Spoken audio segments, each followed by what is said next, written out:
You're listening to Field Day with Katie Black. Hello, welcome to Field Day with Katie Black. Today I'm honored I have with me Paul Perkins. What's up, Paul? How are you doing? I'm good. How you doing? Good. Thank you for joining me. Of course, it's my pleasure. I actually looked at the inbox and I was like, wow, this is long overdue. Hey, everything happens as it's supposed to. I know that's corny, but Yeah. right? Hey, sometimes those small phrases, they actually have some meaning and some weight behind them. True that, true that. So, obviously I've done a little research on you. I understand that you're from Arizona. Were you born there? Yeah, born and raised. And so what was Born that and raised. like? Are you familiar with the state? I mean, yes and no. I mean, I've visited. I'm located here in North Carolina, so I've been a couple times. So I mean, just kind of from when I was growing up, Arizona has changed like drastically. I mean, one thing is always consistent; it's always been hot. But like, just kind of the buzz around Arizona has definitely grown in these past couple years. Like growing up here, Phoenix and Scottsdale they weren't non-existent, but they weren't like as popular and booming as they are now. So kind of to see that transition from it being like, just another town or city, whatever, to see where it's at now is super dope. But growing up here was awesome. I was blessed enough to have, both my parents in my life. I had a younger brother as well, and great friends and group of people supporting me that way. But growing up, football, sports, basketball, track, just the whole like the kids outside, yeah, just the whole outside playing, getting in trouble, getting dirty, just being like a true boy out here. But just really love it. I mean, I wouldn't change my upbringing for the world. I wouldn't want to live in another state. I feel like Arizona was like a perfect place to kind of to raise some like a kid, Oh, that's always good to hear. And so now is it just kind of like, and I'm from Charlotte and I feel like it's the same vibe where like it wasn't like it was back in the day. Is it just there's just so many transplants and tourists or what? Yeah, I mean, whenever I tell somebody, I'm like, "Oh yeah, I'm from Arizona," they're like, "What?" And I always like to see people's face, like to tell them that, like, yeah, I was born and raised here. I was an Arizonian before you were even, thinking about moving. So it's cool. Like you said, we get like the snowbirds. I'm not sure if you're familiar with it. So like whenever, yeah, so it gets cool out here. Getting a break from the 190s and all that, like that. So once it hits like the 60s, 70s, we get an influx of people. So you can't drive, but it's cool. It is what it is, right? It is what it is. Okay, so also I researched you're a Scorpio, right? Are you into the sign? I'm one of those chicks. I am. What's your thoughts? I'm gonna ask you I'll tell you what my thoughts are. I think some of the attributes, I guess, statistically, like they map out for some people. I mean, Right. there's a lot of people born in November, so I think they can kind of hit a couple of the characteristics. I think I see them in other people more than I do myself, if that makes sense. Like if someone told me a description for, I don't know, I'm not like a Leo, I don't know. And I'd be like, you know what? I do know some Leos and they do act just like that. But if they tell me like, yeah, you're X, Y, and Z, I'm like, no, that's not me. Yeah. So what's your take on it? So are you big into I mean, yeah, I used to be like in my 20s, like I was really obsessed, like had the whole book and like analyzed it. So, I mean, I was really all about it. Now I'm kind of more of like, it's just a blueprint. Like I do feel like there's something to it, but I'm not as like obsessed as I once was, if that makes sense. So the blueprint, it just kind of like gives you like a caution sign for like people that are like, if you see a Scorpio, you're like, you know what, he may act like this, and this. So let me just be prepared. Is that how it works? Pretty much. It's just kind of like, yeah, just kind of like I don't even know how to else to say it, but just kind of like a heads up. Like these things might connect. But I mean, obviously I know it's not like by the book, like Yes. everything like is connected and as is, but I just feel like there's obviously something to it. Okay. What's the positive and negative for Scorpio then? Oh my goodness, that's a good question. Probably I mean, it's a good question. I mean, probably just the fact that like y'all are like so emotional. Like that's positive and negative. Okay. But like in a like but in a like a DL like low key way. Okay. Like no one really knows that like you know what I'm saying? No, I know. I know exactly what you're talking about. You hit it on the head. Like low key, you have Well, no idea. You know what I mean? you'd be surprised the amount of people that tell me, like, yeah, I have no idea who you are. And I'm like, that's good. I don't really want you to know like everything about me, you know what I mean? Like Right. there's people that should know more about me, but that's another. An enigma. Yeah, and I like being like that. Same a little bit. I'm not a Scorpio, but same. When's your Like birthday? December 10th. So I'm a Sagittarius. I'm the next sign. Yeah, my brother's the 20th, so So you know, right? yeah. We're So funny. what's your positive traits? That were funny, but that can also be like negative because sometimes it can be taken as like hurtful. Okay. Like, you know, like shady. Okay. It's like that really wasn't the intent. Yeah. Okay. Yeah. My brother's funny, so I'm like, okay, I can get that. But he's not necessarily like, yeah, I guess I know him, so it's different. I would know his Different. sense of humor, yeah. Yeah. I'm just even like, yeah, that's me. I mean, yeah, I'm just like, I'm funny. I'm funny. Like, you know what I mean? Like, not meaning, not meaning to destroy like someone's like ego or whatever, you know? Yeah, for real. No, that's dope. I know that checks out. But obviously, getting into the fact that you're an athlete, I always ask individuals, like, at what age were you like, I'm good at this? But I know, like, you obviously dabbled in a lot of sports. Hmm. So like football specifically, huh? Well, I mean, any of them or just any, I know you were into track too. Like, Yeah.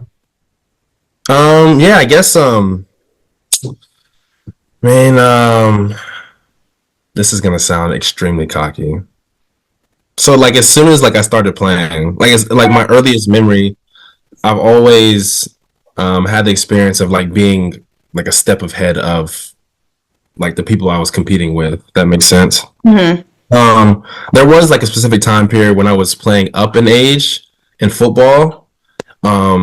But to be at the age that I was at and still playing at some capacity was pretty dope. Like it was an achievement in itself. But at the time, a kid, I wasn't playing the position I wanted to play, but just to be playing was dope. So I guess I've always kind of had like the an athletic advantage over my peers or people I've been kind of competing with. So yeah, I hate to say it out the gate. Just like you I know. hate to say, yeah, I hate to say it, but it was never like a cocky thing. It was just like extremely. My dad is extremely humble. My brother is. My mom is extremely humble. So it was always competing like to the best of your ability, not necessarily comparing yourself to the people that are around you. Just being like, oh, did I do my best today? And if my best was just happened to be better than everybody else, that's good. But it's my own standards kind of thing. That's fair. Obviously, like in college, you were accomplishing a lot. What was it like to do? You did football and track, right? What was that like? No, I just did football. I only did football in college. Really? Yeah. So I actually went out, like I talked to the track coach and everything, and they said I could run, but my football coach was like, "No, you didn't come here on a track scholarship. You came here on a football scholarship." And then like that time period for spring ball and tracks outdoor season, they Mhm. kind of conflicted. So they were like, "Nah, we're not doing that." Oh, interesting. Yeah. Oh, whoa. Okay, okay. Yeah. So, Yeah. Curveball. curveball. So then Curveball.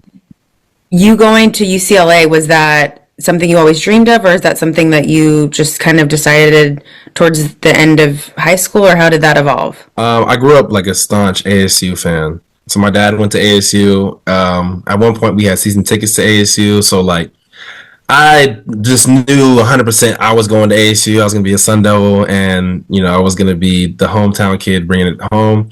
But obviously that didn't happen. I didn't get a scholarship to ASU at all, really, to play the position I wanted to play. And then my senior year, towards the end of my high school games, like maybe like in October, November ish. Mhm.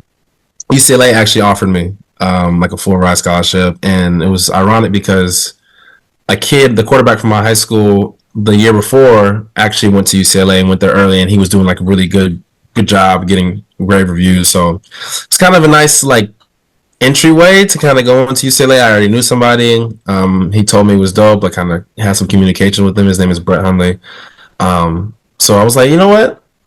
California, I get out of the sun, get out of the heat, get to go like see what's that like over there and the beaches and stuff like that. Because we don't have anything like that out here except some man-made lakes. So just kind of go out there and just kind of experience in like another market, another place. And I met like some of my closest friends out there in college as well. Then I read, well, first of all, I'm like jumping around. To go back to just something that I ask runners randomly, did you ever experience a runner's high? Have you ever heard of that even? Yeah, no, I know what you're talking about.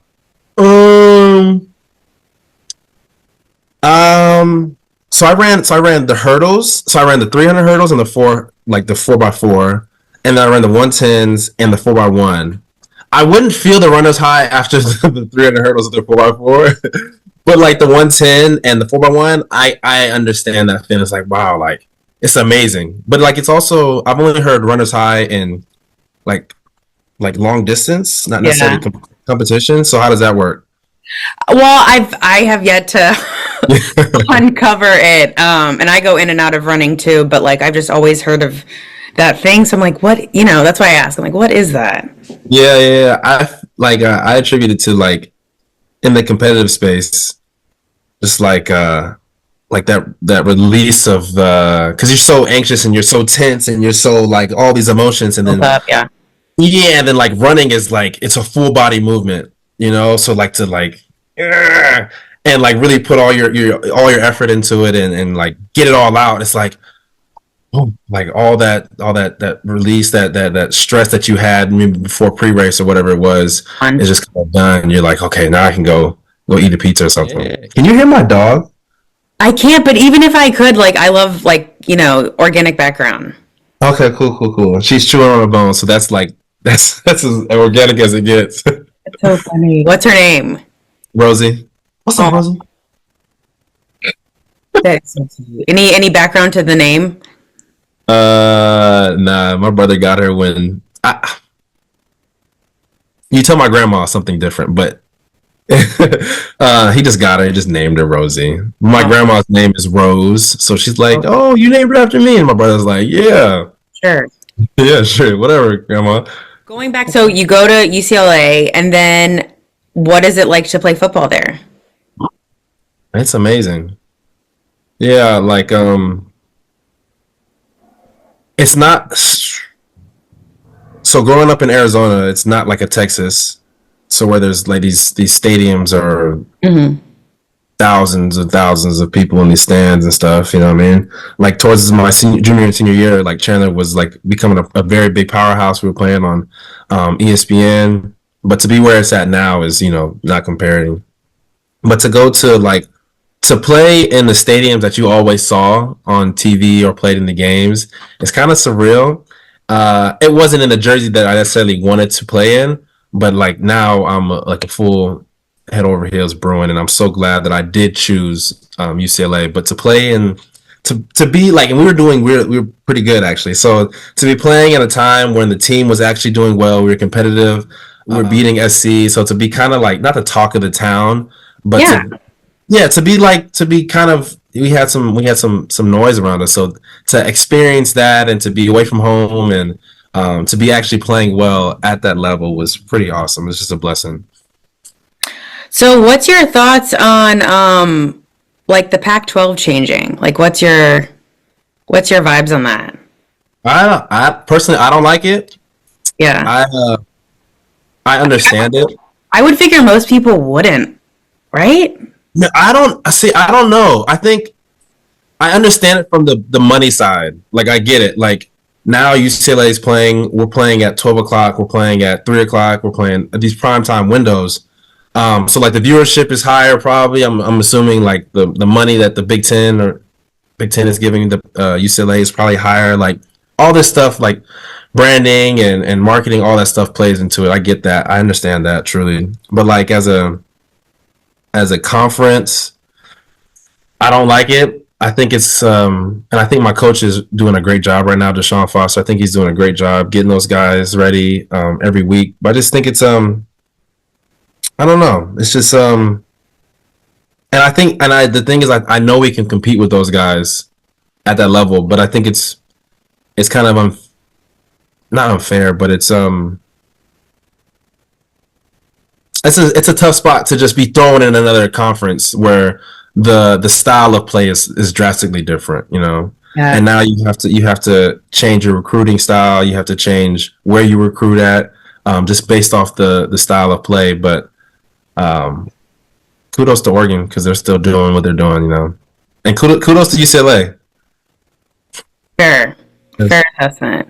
Yeah, I guess it's just a whole different board game, you know? Yeah. Are you a Tar Heel fan then? You know what? I'm not. Are you a Duke fan? I'm not. Are you a fan? Are you who are you a fan of? Yeah. So Michael Jordan. That's who I'm a fan Fair enough. But my parents both went to Clemson and are South Carolina people, so I just never, even though I was born and raised here, I never was about that, you know? So, I mean, you're kind of like a Tar Heel, like by default almost, I guess. Yeah, I mean, of course, you know, I'm depending on who's playing, it's all about who they're playing, who I'm going to pull for. But yeah, I'm a Michael Jordan fan. That's what I say. Yes. Did you go to I didn't, and that probably plays into it. That probably plays into it. Okay. At least you're not a Clemson fan. I mean, that's not like LOL. Yeah, and see, I went to a small school in South Florida, so I missed all the sports fame, you know, all the sports scab. But yeah, so I'm a unique, or even to people when I talk to people, they're like, you do not sound like you're from the South. I'm like, I don't know. yeah. I'm got the address to prove it.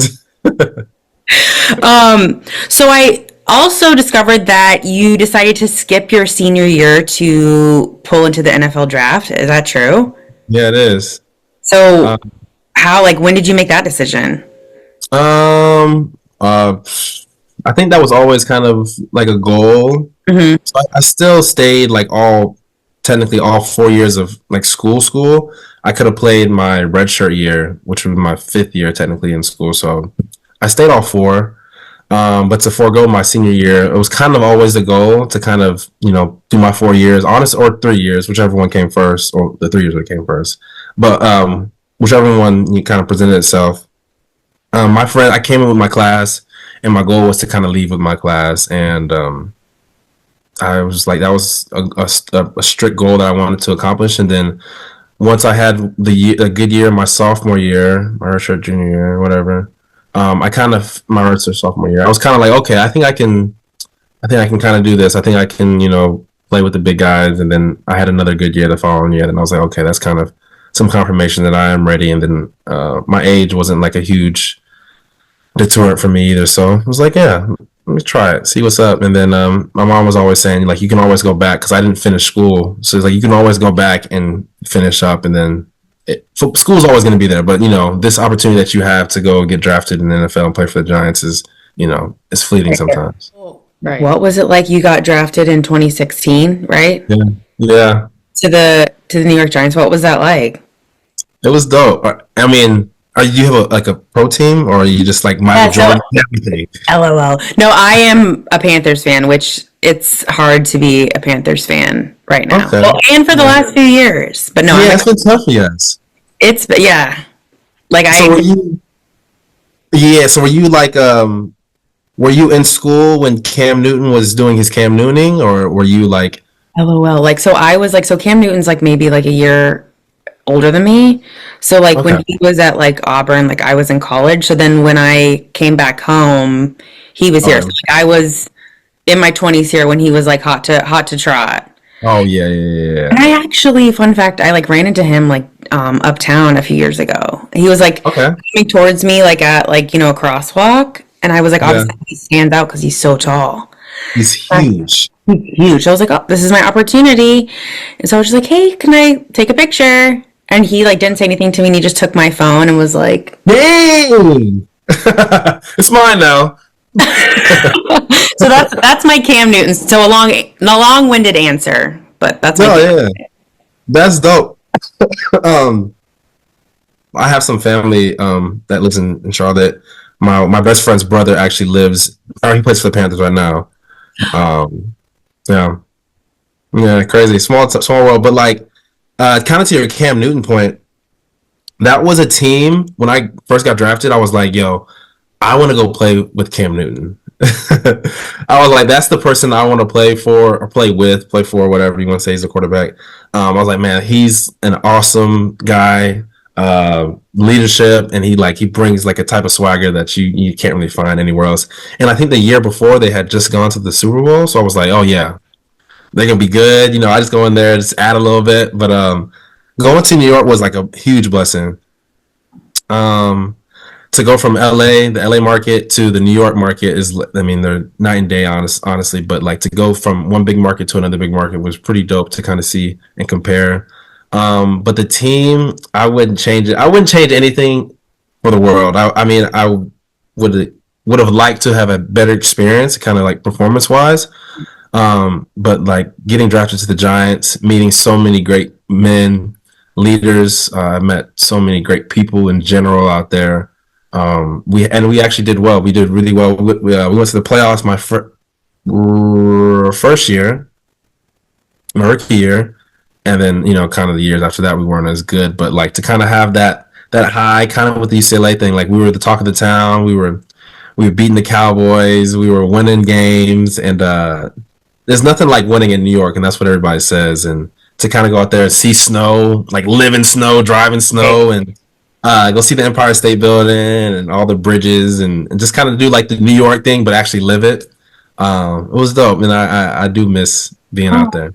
That's exciting. Yeah, especially I didn't think about you since you're from the West Coast seeing snow like that. Driving in snow, and like there's trees out here, obviously, there's whatever, but like so much greenery out that way where you guys are, like Charlotte, like parts of New York. Like it's just so green, and like lawns, like there's no fences on the lawns, and there's just these big open green pastures. It's just dope. It's cool to see something different than like deserts and cacti and shrubbery and things like that. Once you're in that world, like, did people around you get weird or?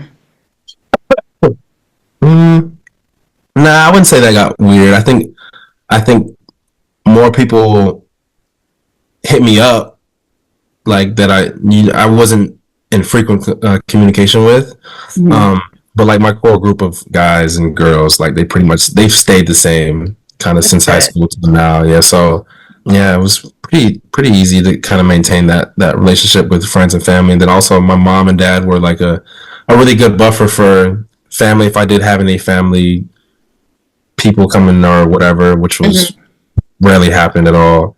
My parents were the buffer between them, so it was nice. I didn't really have to deal with it. A good support system. Yeah, I mean that's what you need. I mean, I guess in any, I guess. Really, right? Yeah, especially in like sports and entertainment, like where you're making so much money so quickly. You definitely need that no person. That's what they always say. You need that no person that has like no ties to it, and you can look the person in the eyes and be like, no, you can't do X, Y, and Z. True. Yeah. So you went to a few teams after the Giants, the Lions, the Jaguars, the Ravens, and the Colts. Is that right? Yeah. Any stand out beside New York? I don't think I had the best experience in Detroit. Just a lot of things were going on. I felt like I should have been playing, or it was just a lot of ups and downs. We're losing too as well. And I kind of really didn't want to leave New York really, so I was kind of just going through a lot of emotions, and then was able to go to Jacksonville, play for Jacksonville for a little bit, and then I went to the Ravens, and then I went to the Colts. But I think from all those places, each one of those teams had like a marquee player. When I was with the Lions, we had Matt Stafford, Danny Amendola. When I was with the Jacksonville Jaguars, we had Leonard Fournette. When I was with the Colts, there was Phillip Rivers, there was Jonathan Taylor. What's his name? The guard. So I forgot his name. Okay.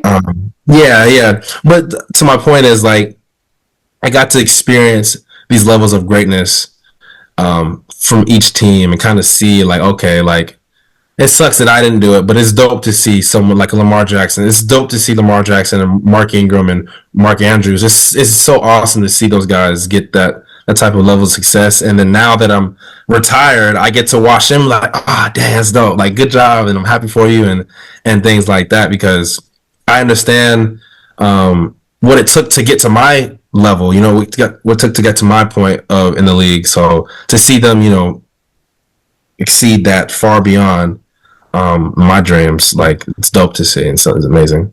That's awesome. Well, yeah, I mean, and it was like right in front of you too. You saw all of that. That's really cool. Yeah, like to tell someone like, is Lamar Jackson that good? I'm like, yeah, Lamar Jackson is that good. Or like to see like Cam Newton on the field, like to watch him like do the things he was doing. It's like, oh, is Cam Newton that good? Yeah, Cam Newton's that good. I'm like, is he that big? And like, yo, I understand why he's like doing all this stuff to these grown men, because like at the end of the day, these are 28, 29, 30. These are grown men out here, and like they lift, they got families. And for Cam Newton to be like doing the stuff he does is chef's kiss. Chef's kiss. I know it's sad that like that era for the Panthers is like, yeah, he just brought like so much swagger to the town. But I know that like a lot of people didn't like him. Oh yeah, a lot of people didn't like him. I don't know why. How do you feel about Christian McCaffrey leaving then? Because he was like the last of that era.